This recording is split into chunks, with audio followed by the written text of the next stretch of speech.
What's up, Dean? Super Performance. We are down at the shop. I don't know why I always say it, but I always say it. And we got the Nova back in. So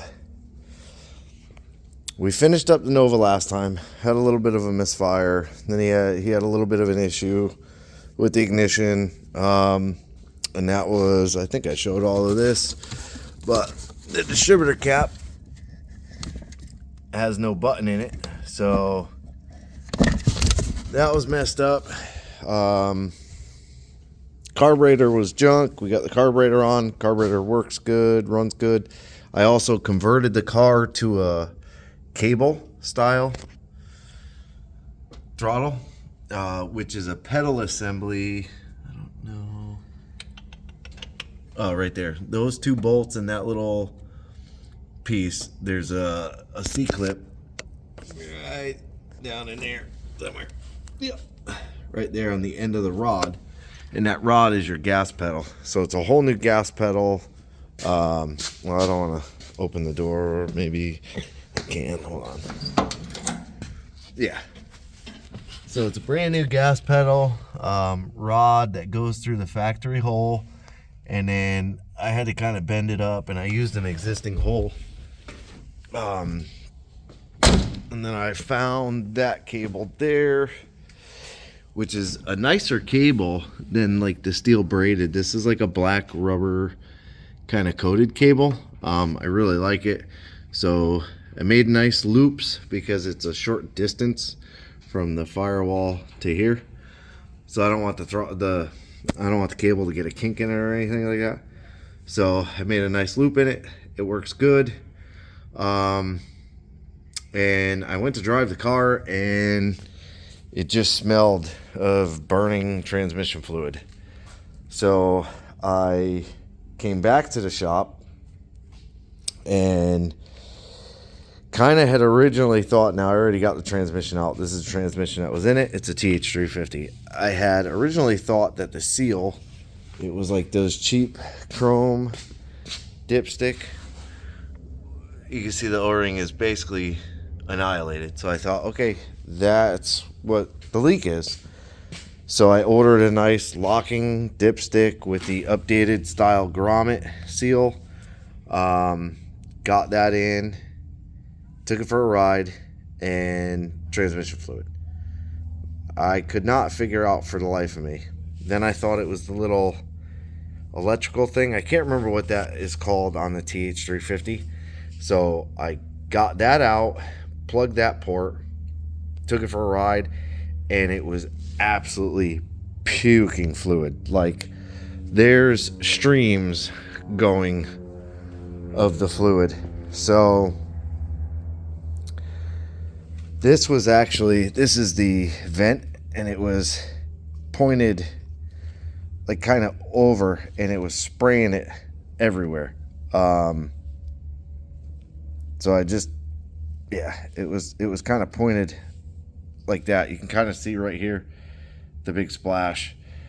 So I got to talking to him and the owner, and kind of gave him a few options. We can rebuild this one, was X amount of dollars, do a 700 R4, which is kind of what you would consider to be a more direct swap for this car, if that's how you want to word it. Being that it's still old school technology, and there's no safety switches and all this fancy stuff on it. It's not electronically controlled, but it gives you overdrive, and you have the ability of a lockup converter. I'm not a fan of 700 R4s, not a fan of that style lockup converter, and that could just be me not knowing what it is, but my experience with those aftermarket kits has just been bad. And that could be because somebody installed it wrong, because that guy was a little weird. And then I gave him the option of a 4L80, which to me, a 4L80, ultimately, now you could do 6s, you could do 8s, you could do whatever transmission you want to do. Just for me in these kind of cars, this is a cruiser. He wants to be able to get on the highway and cruise. He wants to take it to a car show here and there once it's all done, because he's plans to do a lot to this car. Budget wise, now 6 and an 8, I am not familiar with any of them, but I know they do not fit in the tunnel of these cars. You have to do a ton of work because they are massive transmissions. I think the 6L80 is like as wide as a pan on a 4L80, and it's taller. So you have to do a ton of floor pan work. You might have to do some floor pan work with the 4L80, but I have fit them in Chevelles, Cutlass, which I know is kind of the same car, Camaro. So I know I've been able to fit them and get the pinion angles right and all of that stuff. If everything else is right, you can fit them. But they're, to me, in this application, this is an indestructible transmission. I have beat on 4L80s from the junkyard. So if you get one that's rebuilt or a brand new one, like honestly, it should outlive the car, more or less, in theory. I know, whatever. Anywho, so I gave him the options. The issue with the 4L80 in an application like this is you have to buy a separate controller, which Holley makes a Terminator X transmission controller. So it's a standalone transmission controller, which is awesome. But that would be the route I would go. Budget wise, that was not for him, which is totally understandable. So we did a 700 R4. So I jumped on Marketplace. I found a donor transmission. Dude was super cool. He was super nice. Seemed to be pretty honest. Came out of a 91 Camaro.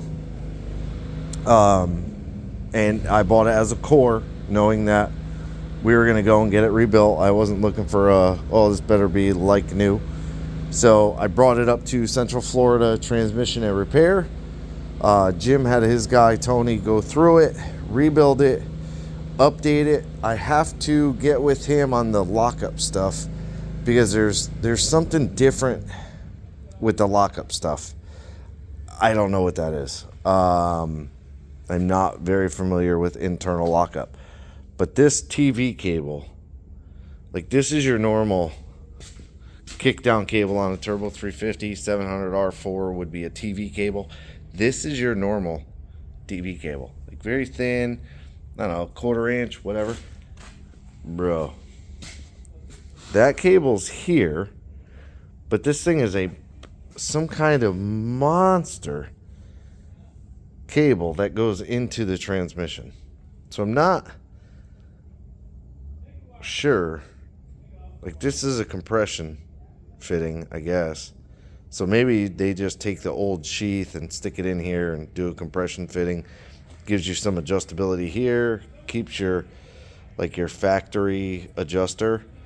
Yeah, it still has the factory adjuster. And then you also, get this kind of, where it pinches the cable off. So you have more adjustment up here. So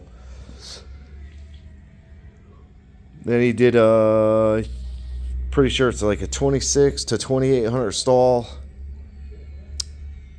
Looks like a yank, but it's actually I want to say like Extreme Transmissions built this converter. He said he's used them for a ton of stuff and they're really good. So I trust Jim and his opinions. This is what he does. So we got it painted up. He wanted it red, so taped everything off and painted it red for him. So I just finished painting it. So I'm going to actually, mess the paint up by peeling everything off because I'm impatient. But yeah, I'm going to actually head out of here today. I'm going to let the paint dry overnight. And I'm going to head out of here. And then tomorrow I will come in. I got to get fittings for the lines on the transmission. I don't have any. I thought I did. I don't. And then the speedometer mechanism, because it's mechanical, this had an electronic one in there, but it still has the purple gear up in there. So we'll be able to use a mechanical speedometer. Like I said, the old one's already out. I have the new dipstick for it over there, and it's another, these are the All-Star locking dipsticks. I really like these dipsticks. They seem to be really, really good dipsticks. So I'll take this and shove it in the hole. Looks like it's the right one. Sure. More tape. Watch me mess the paint up. Ready and reveal. Oh, but yeah, he did give me the new updated style seal, but that dipstick came with one, so we'll use that. But I already did. I pulled the lines out. They're over there.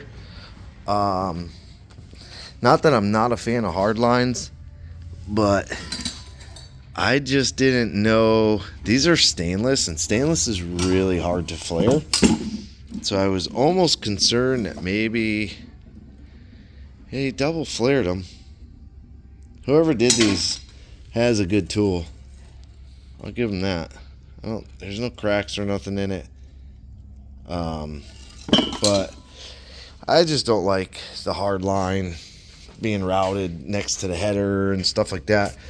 So I already put my AN adapters in the radiator. They're flare adapters. I think I tightened them. Pretty sure I tightened them. Hopefully I tightened them. And then made this end of the lines. Trapped my other nut on there, but then used the little line clamps, the double clamps. Ran them back along the subframe, and then they kind of poke out over here. So I think I'm gonna route them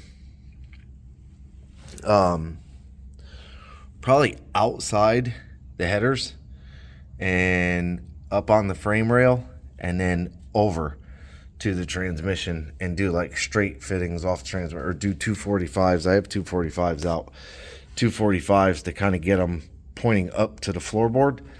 And then I'll probably have to order it. I probably don't have any. I'll have to look for it, but normally I have a heat sleeve big enough to do the two lines. I doubt I do.